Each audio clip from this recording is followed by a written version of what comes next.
Ahora veremos las partes que conforman las uñas acrílicas. Tenemos lo que es la punta. La punta de nuestra uña natural nos va a proteger de las bacterias, los virus y los hongos, pero la punta acrílica es muchas veces la que nos va a dar soporte y forma. Línea de sonrisa, zona que define la forma de la punta de la almendra. Final de extensión, límite de la extensión de la uña artificial, cuya forma puede variar en cada estilo de punta. Almendra. La almendra, como su nombre lo dice, tiene la forma de esta semilla. Es justamente la silueta de uñas almendra que se forma en la base de la uña normalmente para marcar una sonrisa. Zona de cutícula. La zona de cutícula será el área más fina de la uña e irá aumentando de volumen progresivamente hasta el área de tensión.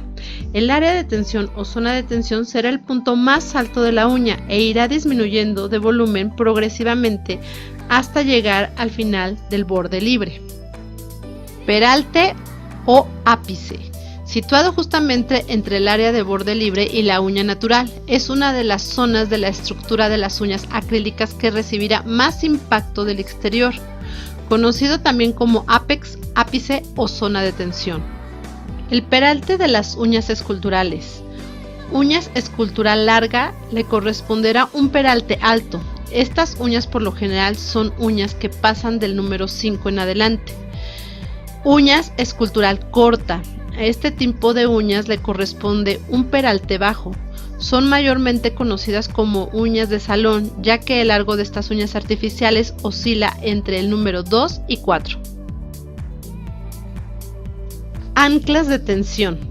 Las encontramos justo donde terminan los laterales de la uña natural y donde inicia el borde libre. Debemos hacer especial énfasis en esta zona al momento de aplicar el acrílico para evitar que las uñas artificiales se quiebren y se rompan. Después tenemos los faldones laterales. Son los laterales bajos que conectan con las anclas de tensión, parte de la uña postiza que están seguidos de las anclas de tensión acompañados del borde libre. Entre la superficie de la uña y los faldones hay que establecer un balance buscando la armonía entre el ápice, borde libre y faldones. Después tenemos el borde superior, situado en la zona central de la uña artificial, iniciando en la línea de cutícula y uniéndose con el ápice, de donde parte en línea recta hasta la punta.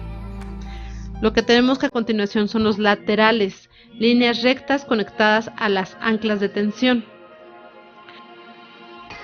Ahora veremos qué son los canales de adhesión.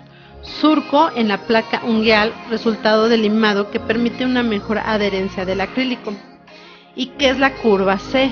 En la curva C de las uñas de acrílico tenemos algunos parámetros a considerar y es necesario hacer énfasis en los siguientes puntos. La curva C la encontramos en la aplicación de uñas esculturales a diferencia de uñas con tip. Actualmente ya se tiene a la venta tips con curva C. La circunferencia de la curva dependerá del largo de la uña. Nunca será lo mismo la curvatura de un largo del número 2, que será mínimo, a una aplicación de uñas esculturales del largo número 4 en adelante, en donde suele ser más marcada.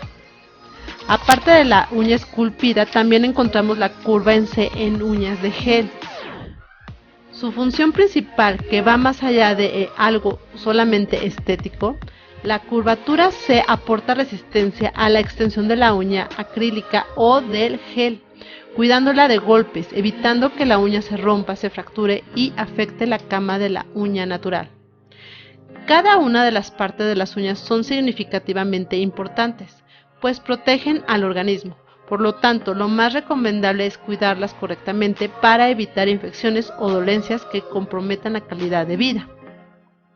Para cuidarlas correctamente te recomiendo secar correctamente las manos y los pies, el uso adecuado de productos, así como cortar muy bien lo que es las uñas en recto, evitar uso de cigarrillos, la hidratación en piel y en uñas, así como no utilizar limas metálicas y una base protectora y una frecuencia en el esmaltado.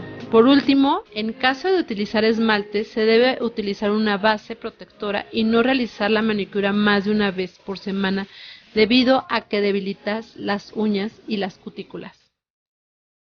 Espero te haya gustado este video y te haya servido. Así que nos vemos en el próximo curso de uñas para ti. Gracias por vernos. Bye.